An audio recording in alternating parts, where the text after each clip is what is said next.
अस्सलाम वालेकुम व्यूअर्स, कैसे हैं आप सब। उम्मीद करते हैं बिल्कुल ठीक ठाक होंगे। नीम्स इन्फो डायरी में हम आपको वेलकम कहते हैं और आज मैं बहुत ज़बरदस्त बीफ कलेजी की रेसिपी लेके आई हूँ जो कि बहुत अच्छी बन के तैयार होगी, रेस्टोरेंट स्टाइल की होगी ये।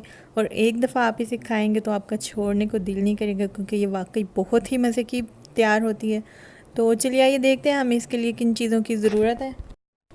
सबसे पहले हमने इसके लिए 1 केजी जो है वो कलेजी ले लिया, जो कि बीफ की कलेजी है। ये 1 किलो है और इसको हमने जो है वो बड़े पीस में लिया था। तो इसको हमने बड़े पीस में लेके धोया था। उसके बाद हमने छोटी छोटी इसकी बोटियां कर ली अपनी चॉइस की।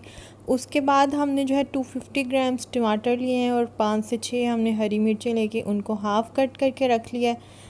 तो टमाटर को अपनी मर्ज़ी से आप कट करें। उसके बाद हमने प्याज ले लिया, ये भी 250 ग्राम्स है, यानी 1 पाव प्याज है। इनको मोटा मोटा काट लिया क्योंकि इनका हमने पेस्ट बनाना है। इसके साथ 2 साबुत मसाले, 1 टीस्पून मेथी दाना और 1 टीस्पून कलवंजी लिया है। 3 से 4 टेबलस्पून हमने अदरक लहसुन पेस्ट, 1.5 कप हमने दही लिया है। तो ये चीज़ें हमने लेके तो अब हमने एक पैन में जो है वो 1 कप ऑयल डाल के, तो उसमें जो हमने अदरक और लहसुन का पेस्ट लिया हुआ था वो उसमें डाल के 2 मिनट के लिए हमने भून लेना है। तो 2 मिनट भूनने के बाद जब इसकी खुशबू आने लगेगी तो इसके अंदर हमने अपनी जो कलेजी 1 किलो लेके रखी हुई थी उसे हमने डाल लेना है और 3 से 4 मिनट हमने इसे जो है इसमें फ्राई करना है। तेज़ आंच पे इसका कलर चेंज हो जाएगा जब, तो हमने फिर इसे कवर कर देना है। और हमने चम्मच इसमें जो है बहुत प्यार प्यार से चलाना है, बहुत आराम आराम से, इसको ज़्यादा हमने चम्मच नहीं चलाना। तो अब कलर चेंज हो गया तो हम इसे कवर करके मीडियम आंच पे 10 से 12 मिनट के लिए पका लेंगे। तो 10-12 मिनट पकने के बाद जो है इसे साइड पे रख देंगे। अब हमने अपना मसाला तैयार कर, इसके लिए हमने 1 टीस्पून सूरज मिर्च पाउडर, 1 टीस्पून हल्दी पाउडर, 1 टीस्पून धनिया पाउडर, 1 टीस्पून ज़ीरा पाउडर, हाफ़ टीस्पून गरम मसाला पिसा हुआ लिया है और 2 वही साबुत मसाले हैं जो पहले दिखाए थे, यानी 1 टीस्पून मेथी दाना और 1 टीस्पून कलवंजी। और इन दोनों साबुत मसालों को हमने 1 कप ऑयल में डाल के तो इनको अच्छी तरह से कड़कड़ा लेना है। तो जब ये कड़कड़ाने लगे तो इसमें हमने जो प्याज लिए थे 250 ग्राम, थोड़ा सा पानी ऐड करके ब्लेंडर में उनका पेस्ट बना लिया और अब हमने जो है वो प्याज का पेस्ट शामिल कर दिया है। तो अब हमने क्या करना है, इनको हमने थोड़ा सा फ्राई कर लेना है। ये लाइट गोल्डन ब्राउन हो जाएंगे जब, तो इसके बाद आगे का प्रोसेस करना है। थोड़ी देर प्याज को पकाएंगे, थोड़ा सा अपना पानी छोड़ेगा और फिर उसके बाद पानी जो है इसका खुश्क हो जाएगा। तो इसका कलर जो है वो लाइट ब्राउन सा हो गया है। तो अब हमने जो है इसमें अपने टमाटर डाल देने हैं जो कि 250 ग्राम्स थे। तो टमाटर डालने के बाद जितने पिसे हुए मसाले थे वो सारे हमने डाल देने हैं इसके अंदर।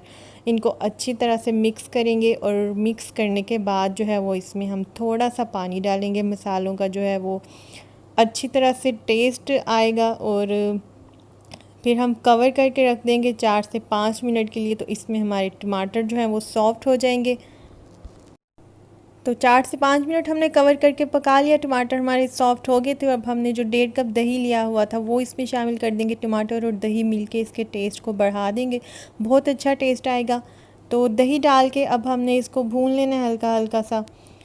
तो इसके साथ अब हमने जो है अभी तक नमक ऐड नहीं किया, दही ने अपना पानी जो है वो छोड़ दिया है। इसके साथ ही अब हमने जो हरी मिर्चें ली हुई थी वो भी डाल दिया और साथ ही हमने जो कलेजी फ्राई करके रखी हुई थी वो भी सारी ऑयल समेत हमने इसमें डाल दिया है। तो अब हमने इसे पकने देना है। आंच हमने तेज़ रखी हुई है तो इसका पानी जो है वो खुश्क होगा। 8 से 10 मिनट लगेंगे इसका पानी खुश्क होने में। थोड़ी थोड़ी देर के बाद आप इसे चेक करते रहें। तो नमक जो है हमने इस पॉइंट पे आके बिल्कुल एंड में शामिल किया। नमक हमने पहले नहीं डाला था, इस तरह कलेजी जो है वो हार्ड हो जाएगी। तो इस पॉइंट पे आके जब लास्ट में डालेंगे तो आपकी कलेजी जो है वो हार्ड नहीं होगी। तो इसको हमें पकाते हुए 5-6 मिनट हो गए हैं। ऑयल इसका ऊपर आना शुरू हो गया लेकिन पानी अभी इसमें मौजूद है। तो अब ये इसका पानी जो है वो खुश्क हो रहा है। थोड़ी थोड़ी देर के बाद देखें तो 10 मिनट गुजरने के बाद पानी जो है वो इसका खुश्क हो गया, बिल्कुल ऑयल सारा इसका ऊपर आ गया। ये अच्छी तरह से भून के तैयार हो गई है और अब हम इसे डिश आउट कर लेंगे। तो बहुत ज़बरदस्त कलेजी बन के तैयार हुई है। इसमें बिल्कुल भी किसी किस्म की कोई स्मेल नहीं थी। इसकी ग्रेवी, इसका जो मसाला था वो बहुत अच्छा था और कलेजी भी जो थी वो नरम बन के तैयार हुई थी, हार्ड नहीं हुई थी। तो आप भी जो है इसी रेसिपी से ट्राई कीजिए, आपकी भी इंशाल्लाह ऐसी ही बहुत अच्छी बनेगी। तो अगर आपको हमारी ये रेसिपी अच्छी लगी है तो इसे लाइक करना बिल्कुल मत भूलिएगा और मज़ीद अच्छी आसान रेसिपीज़ के लिए हमारे चैनल को सब्सक्राइब करना बिल्कुल मत भूलिए। वीडियो के नीचे रेड कलर का सब्सक्राइब बटन होगा, उसे प्रेस कीजिए, उसके साथ बेल आइकन को प्रेस कीजिए और हमें अपनी दुआ में याद रखिए। हमें दीजिए इजाज़त। थैंक यू फॉर वॉचिंग और वीडियो। अल्लाह हाफिज़।